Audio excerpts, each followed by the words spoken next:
మనం గత వీడియోల్లో చేసినట్లుగానే ఫేసింగ్లు అన్ని స్థలాలకు సంబంధించి ఏ స్థలం ఏ విధంగా ఉంటుందనేది ఆల్రెడీ మనం చెప్పాం. వాటికి సంబంధించి మీకు ఇన్ఫర్మేషన్ సమాచారం కావాలంటే మాత్రం మీరు గత వీడియోలను కూడా చూడండి. వర్గులు సెట్ అయిన తర్వాత మీకు తూర్పు స్థలం లేదా పడమర స్థలం లేదా దక్షిణ స్థలం లేదా ఉత్తర స్థలం నిర్ధారణ అయ్యిందనుకోండి.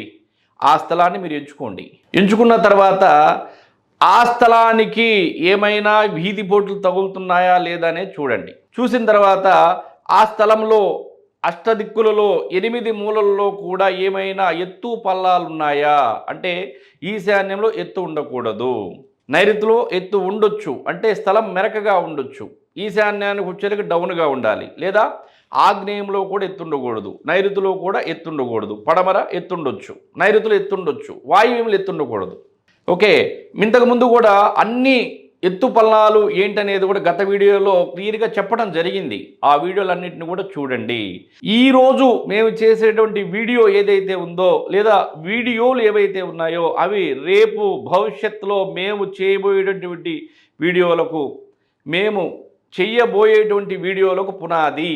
ఈ వీడియోలను చూస్తే కానీ మీకు తర్వాత వచ్చేటువంటి వీడియోలు అర్థం కావు. కాబట్టి మేము ఎప్పుడు అప్లోడ్ చేసిన ఆ వీడియోలను చూసి వాస్తుకు సంబంధించినటువంటి ఇన్ఫర్మేషన్ని మీరు తీసుకోండి.